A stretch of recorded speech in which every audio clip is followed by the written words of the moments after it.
Hey folks, Raging Poo here, playing a little Elden Ring and fighting some skilled players in the lake. I'm going to take a moment to talk about the difference between a good player and a bad player, at least the way I see it. Bad players, they'll get caught in the same thing over and over. They won't change their habits or their patterns as the fight continues. And as a result, they're very predictable and very easy to punish. This guy is not like that. As you can see, right when I went in with my aggression, he did not roll out at all. He didn't even react roll. He just sidestepped me and continued his pressure. Here he got caught with the America's Hammer combo, which is difficult to dodge, so I don't blame him for that. But I can already tell that this guy's a really good player right off the bat. He's doing the crouch tech to end his recovery on his L1s. And he's probably a mainer of the dual lands. That's just my guess, at least, because he seems like he knows what he's doing with these weapons. And because he responded the way that he did earlier by not rolling out, I knew that I can probably get away with being a little aggressive after my attack and continuing to attack while he's waiting to react to what I do. This player can also probably sense that I am not an average player as well, because I'm not panic rolling either. I'm reacting to what he's doing. But good fight all in all, and strong player. Chance that he's a lower level than me, because I'm the host. There's a good chance of that, but credit where credit's due. He put up a good fight. For this next fight, the player is using a Bloody Helix, which is my favorite weapon in Elden Ring, probably. I don't use it as often as I'd like, especially at this level, because I don't believe it's very good at this level. I can tell right off the bat this is a pretty good player as well. He knows to break my Ritual Shield Talisman. He knows what it looks like, and he successfully did it. This is a tournament build where there's a vigor cap of 45, and there is also no regen allowed in the tournament, so I've been using the Godskin Swaddling Claw to get incremental health back here and there, and it seemed okay. But this is a very spacing-heavy player. Seems to understand the hot-cold nature of Elden Ring, when to attack, when to back off.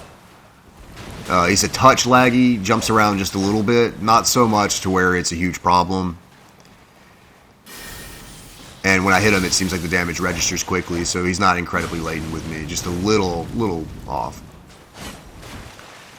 And here I want to get in, but it's tough to find the opening, and if I'm too aggressive, he can punish me with a Dynasty's Finesse by getting iframes over whatever it is that I'm doing. So here I go for the Flaming Strike, but I ran out of stamina, so I couldn't finish it. And here he goes to the Dynasty's Finesse, and I go for the Backstab, and I was just a hair late, so I get punished. And I main the Heavy Thrusting Swords as well. I play them all the time. It's a great chase down option, especially when light rolling was busted in the previous patch. It was the only weapon I could find that would catch people. He's not light rolling, but it's the best tool for that. And here he swaps to Rivers of Blood.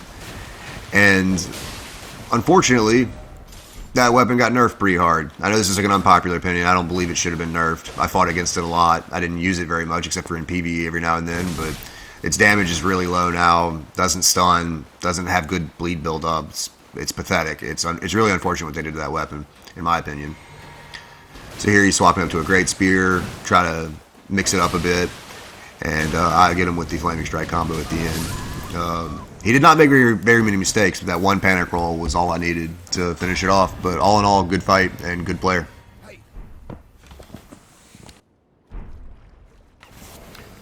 For this last fight here, I will be fighting a player that used to be in our group, but he was kind of being a troll to people. I don't know much about it, but he was kind of just being a jerk in general, so he got kicked out of our group, which is unfortunate because he never was mean to me or did anything wrong to me.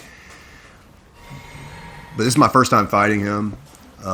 There's a certain thing that I've used in other games, and I call it the rogue element. The general concept is that you know what you're doing, but your opponent doesn't know what you're doing, and therefore you gain a strategic advantage. And he is constantly mixing up what he is doing, which keeps your opponents on your toes and keeps you in the dark about what he's capable of next. Here I get him with the Giant Hunt, so I get a good start. And kind of trying to get a feel for what he is doing, try to detect if he has any patterns, the way I discussed earlier, see if there's anything I can exploit. But he doesn't seem to have any. So that is one of the benchmarks of a good player, is I try to be a very reactionary player. I try to predict what my opponent's going to do next, and then punish accordingly. And with this player in particular, it's very difficult. He also seems to have a pretty solid understanding of what will win in a trading scenario and what won't. I try to do that as well, and usually it's pretty easy to do if you're only using a few weapons. But if you use this many weapons and you know when you're going to win what trades and what scenarios, that is skill intensive in and of itself without having solid fundamentals, which he also has. So trying to feel him out, pretty tough to do with a player like this. Right now I'm pretty far ahead, so I'm feeling good about my position, but I know that I just need to keep it up and tap it in there, get the final couple of hits going.